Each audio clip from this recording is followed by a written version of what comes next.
पांचों assembly constituencies हैं, उनकी काउंटिंग जो है वो 8 तारीख को होगी और ये काउंटिंग जो है सुबह 8 बजे शुरू होगी।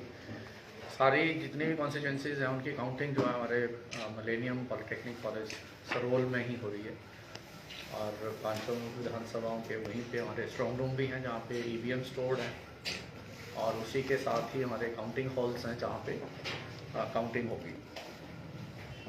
और ये हमारे टोटल लगभग 750 एम्प्लॉयज़ हुए हैं, 150 के करीब हर विधानसभा में इसमें मतगणना की ड्यूटी करेंगे और एम्प्लॉयज़ जो हैं वो उनकी जो है ड्यूटीज़ लगी हैं।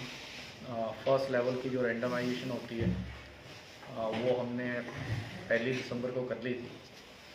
सेकेंड रैंडमाइजेशन जो है वो 6 दिसंबर को होगी और फाइनल रैंडमाइजेशन जो है 8 तारीख को काउंटिंग से पहले होगी, क्योंकि इसमें डायरेक्शंस ये होती हैं कि जो एम्प्लॉय काउंटिंग में लगेगा वो अपने विधानसभा क्षेत्र में और उसमें जहाँ पे उसकी ड्यूटी है वहाँ वो ड्यूटी नहीं करेगा, उससे दूसरी विधानसभा में करेगा।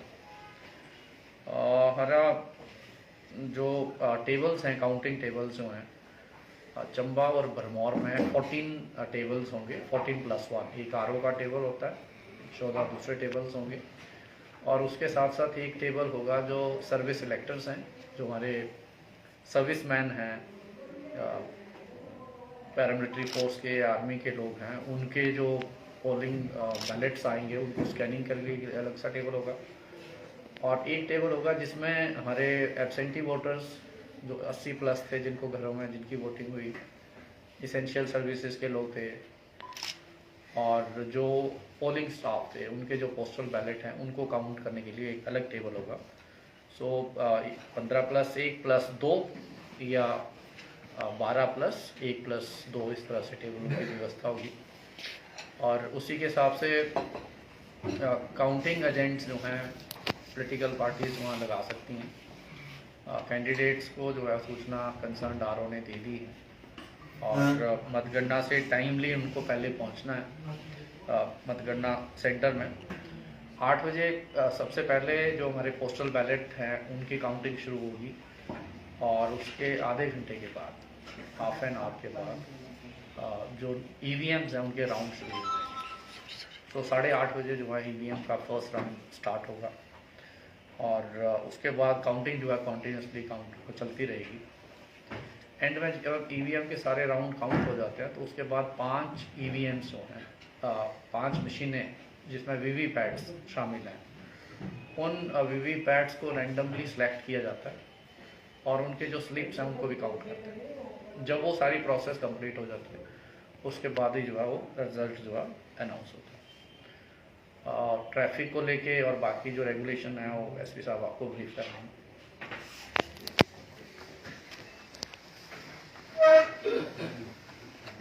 हाँ, जैसा कि आप लोगों को पता है कि ओल्ड ईवीएम्स की सिक्योरिटी के लिए already 3 tier security cordon in place है, जिसमें जो इनरमोस्ट कॉर्डन है वो आईटीबीपी मैनेज कर रही है, जो मिडिल कॉर्डन है वो स्टेट आर्म्ड पुलिस बटालियन की फोर्स मैनेज कर रही है और जो आउटर कॉर्डन है वो डिस्ट्रिक्ट पुलिस चंबा का है। काउंटिंग डे के मौके पर हम जो एग्जिस्टिंग डिप्लॉयमेंट है इसके over and above 150 police person और डिप्लॉय करेंगे। एग्जिस्टिंग डिप्लॉयमेंट 200 का है प्लस 150, तो total 350 police person would be diploid.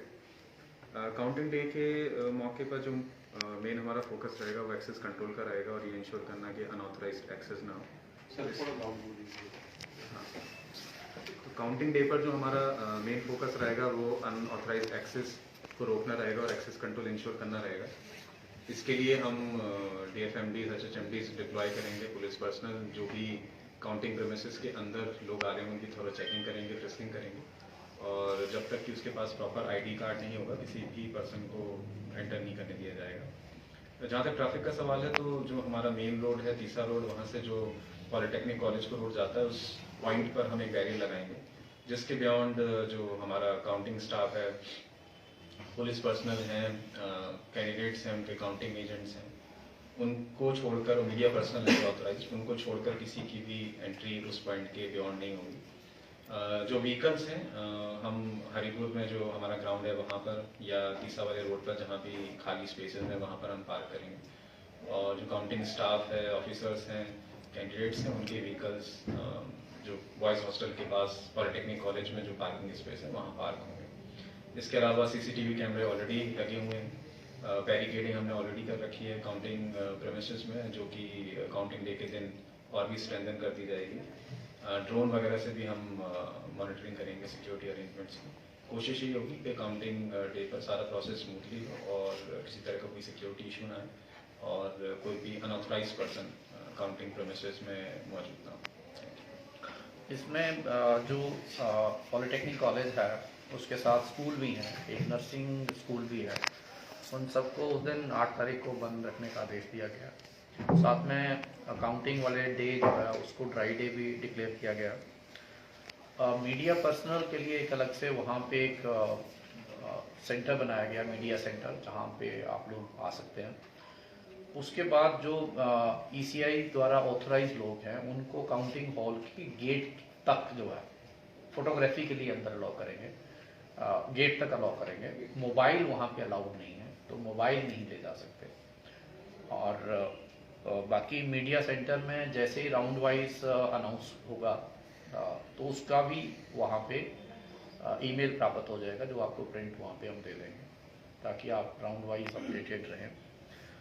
ECI की डायरेक्शन ये थी कि इस बार क्राउड काउंटिंग सेंटर के बाहर नहीं होगा, तो क्राउड जो है वो मेन रोड से ही रेगुलेट होना शुरू हो जाएगा। क्राउड जो है काउंटिंग हॉल के बाहर अलाउ नहीं किया जाएगा। लोगों से अनुरोध है कि वो सुविधा जो अलग अलग ऐप्स हैं हमारी, वोटर हेल्पलाइन ऐप है, जैसे वोटर हेल्पलाइन ऐप में आपको जो सूचना जो है ईसीआई को उपलब्ध होगी वो एक आम आदमी को भी उपलब्ध होगी, उसी टाइम रियल टाइम उसको उपलब्ध होगी। उसके अलावा ईसीआई की वेबसाइट पे भी आप प्राप्त कर सकते हैं सूचना।